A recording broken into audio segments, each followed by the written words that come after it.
Yeah. So can you give us your name and just a little bit about yourself from here? Oh, that wasn't on the list. Okay.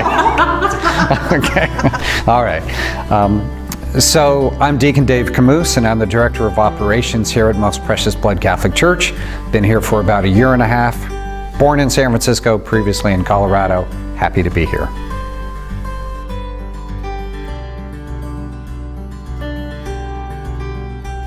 My first personal encounter with God is a very hard question for me to answer because God has been present all my life. I've been one of those people who, even when I was a child, was very comfortable taking a walk with God, expressing to God whatever was on my mind. I will say there's a very interesting memory in my history, though, that was clarified by my parents later. You see, I remember a time when I was being carried by my Uncle Dick up to the doors of a church. And I know I was in his arms, and I thought, well, how old was I at the time? Well, when I relayed that story to my mom and dad, they told me the only time my Uncle Dick carried me to the doors of a church was at my baptism when I was 2 weeks old. So you might say that was my first personal encounter with God. But the reality is, God has always been present in my life.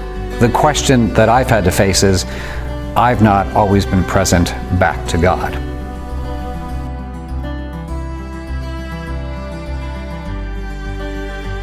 I think the key to my journey as a disciple of Jesus is that word journey, is that it's never the same day to day. I truly am walking a path to grow closer to Christ as I walk with Christ. You know, we talk about dropping our nets a lot, and that's not a one-time event in our lives.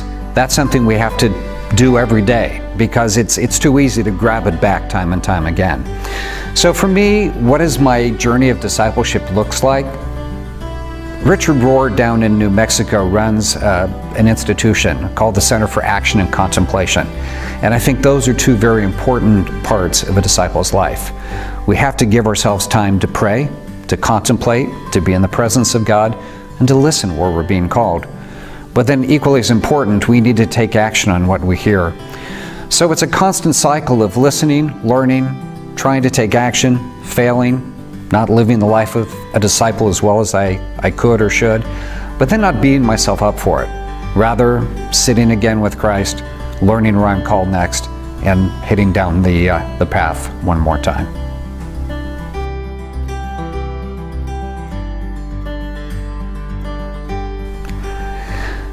So I was a cradle Catholic and grew up around the Catholic Church, and I always thought I was a good follower of Jesus Christ. I was an altar boy. I went to Catholic schools. I even considered the priesthood at the invitation of a priest when I was in high school. But I had never truly dropped my nets. I had never given my life over to Christ. And that only happened after my young adulthood. You see, I drifted away from the church like many young adults did from the ages of 19 to 25. I was living life on my own terms, holding tightly to those nets that I was trying to construct my life around. But it was getting me nowhere. Life was not fulfilled, it was empty. It was fun at times, but ultimately it was empty. And one night in despair, I was driving around San Mateo, California, trying to figure out what was missing in my life. And that night, somewhere between 11 o'clock and 12 o'clock midnight, I started pulling on the doors of every church I could find. And finally found the doors of one church that weren't sealed particularly well. That was St. Matthew's Catholic Church, the patron of San Mateo, California. I walked inside, sure I was setting off an alarm and going to be arrested by the police. But I walked in, went in front of the tabernacle and prostrated myself. And I said to God at that moment, look, I give up. I've been trying it my way for way too long. I'm willing to try your way.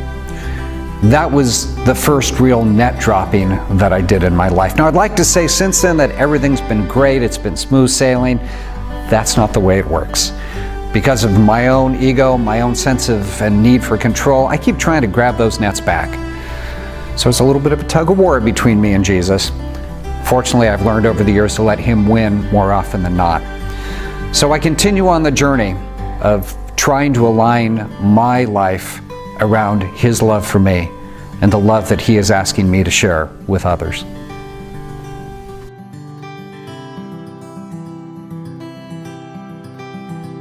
I encourage every parishioner, and invite all your friends and family as well too, to come to this Parish Mission August 20th through 22nd with Kristen Bird. I had a great opportunity to spend time with Kristen when she did a day of retreat for the staff back in January. And let me tell you, I've gone to a lot of retreats, a lot of days of reflection, a lot of parish missions in my life, and I was really moved and touched and influenced by the words that Kristen shared.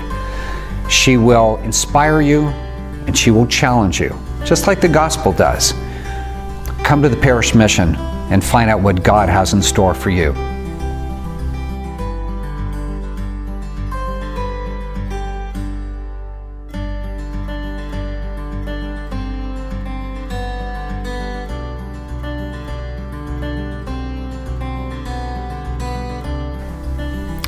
My first personal encounter with God, see, I had to repeat it just because that's hard. I'm so sorry. It's okay. Yeah, I know, she was holding it. I thought, let me make that answer longer so I can see if Jeanette explodes. It would be so much fun. Oh, wait, no, that's not what you want me to say. Okay, don't use that one. Okay, sorry. Okay. Great. Thank you so much for being our guinea pig. I'm going to use some of this laughter. I love it. Yeah, blooper reels are always the best part.